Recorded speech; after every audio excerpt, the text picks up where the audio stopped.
शाम। भक्तमाल चरित्र के अपने इस चैनल में आपका स्वागत है।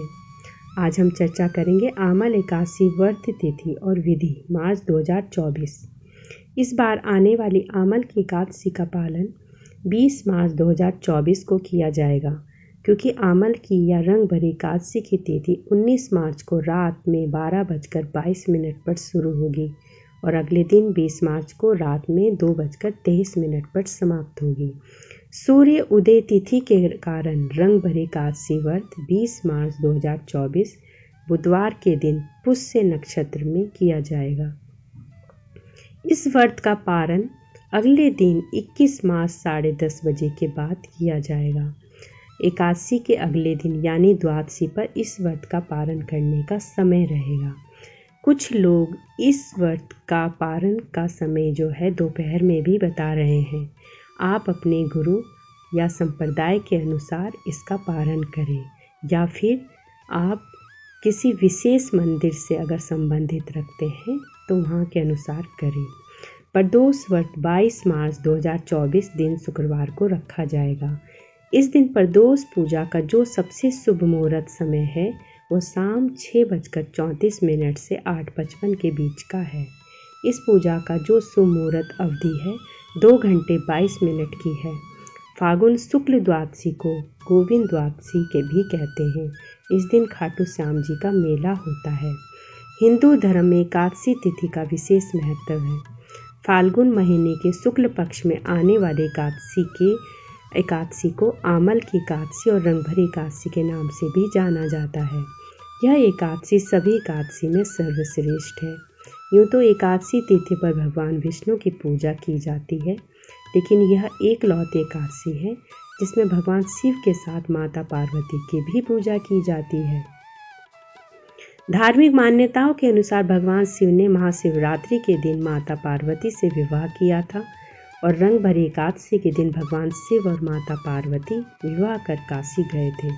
इस एकादशी के दिन ही माता पार्वती का गौना भी किया गया था। होली से पहले आने वाली एकादशी आमल की एकादशी फाल्गुन मास के शुक्ल पक्ष की एकादशी अत्यंत विशेष है। पद्म पुराण में कहा गया है कि जो भी व्यक्ति इस आमल एकादशी का श्रद्धा और नियम पूर्वक पालन करता है वह 1000 गौ दान के बराबर पुण्य का अधिकारी होता है और वह अंत समय में विष्णु लोक को प्राप्त करता है। आंवला की एकादशी के दिन विशेष रूप से भगवान श्री हरि के श्री विग्रह चित्र की पूजा आंवला वृक्ष के साथ की जाती है। आंवला वृक्ष के नीचे सफाई करके गंगा जल से शुद्ध करके या फिर गोबर से लीप कर फिर शुद्ध करके आप वहाँ पर श्री हरि के विग्रह को स्थापित करें और वहाँ पर कलश स्थापित करें और फिर पूजा करें। कहीं जगह 108 परिक्रमा का भी विधान है कि आंवले की इस दिन 108 परिक्रमा करनी चाहिए। इससे विशेष लाभ प्राप्त होता है। इस दिन आंवले के वृक्ष की पूजा का विशेष महत्व है। इसके उपरांत भगवान को आंवला अर्पित करना चाहिए, स्वयं भी इसका सेवन करना चाहिए और आंवले के फल का दान भी देना चाहिए। इस दिन सृष्टि की उत्पत्ति का प्रारंभ हुआ था। तब सबसे पहले भगवान विष्णु के नाभि कमल से ब्रह्मा जी की उत्पत्ति हुई। अब ब्रह्मा जी तो आ गए, लेकिन चारों ओर संपूर्ण अंधकार फैला हुआ था और उन्हें समझ नहीं आ रहा था कि आखिर वे स्वयं कौन हैं, उनके जीवन का उद्देश्य क्या है, जिसने उन्हें उत्पन्न किया है। तो इन सभी प्रश्नों का उत्तर प्राप्त करने के लिए उन्होंने तपस्या करना प्रारंभ किया। उनकी इस घोर तपस्या से प्रसन्न होकर आखिर भगवान श्री हरि अपने चतुर्भुज रूप में उनके समक्ष प्रकट हुए। उसी समय भगवान श्री हरि की आंखों से एक आंसू की बूंद निकलकर जब धरती पर पड़ी तो उससे आंवला की वृक्ष की उत्पत्ति हुई। कई स्थानों पर यह भी कहा गया है कि भगवान श्री हरि के थूक से इस वृक्ष की उत्पत्ति हुई थी। इस वृक्ष की उत्पत्ति के साथ अन्य गंधर्व यक्ष और किन्नरों का भी प्रादुर्भाव हुआ है। जब देवताओं ने इस वृक्ष को देखा तो वे सभी आश्चर्यचकित रह गए और उसी क्षण एक आकाशवाणी हुई कि यह भगवान श्री नारायण का अत्यंत प्रिय आमल का वृक्ष है। यह वृक्ष जिस दिन उत्पन्न हुआ उसी दिन को हम आमल एकादशी के नाम से जानते हैं। यह वृक्ष सभी वृक्षों में अत्यंत पवित्र माना जाता है। इसके आध्यात्मिक महत्व के साथ साथ इसके औषधीय गुण भी अनेक हैं। हम सब जानते हैं आयुर्वेद में आंवले की असंख्य महिमा गाई गई है। एकादशी व्रत का पालन प्रत्येक व्यक्ति को करना चाहिए। यह एकादशी मनुष्य के सभी पाप कर्मों का नाश करती है और उत्तम गति प्रदान करती है। इसके पालन हेतु आपको प्रातः ब्रह्म मुहूर्त के समय में उठ जाना चाहिए। उठकर स्नान इत्यादि से स्वच्छ होकर भगवान की मंगला आरती पूजन करें, सेवा करें। उसके बाद हाथ में गंगा जल से भगवान के समक्ष इस व्रत का संकल्प लें।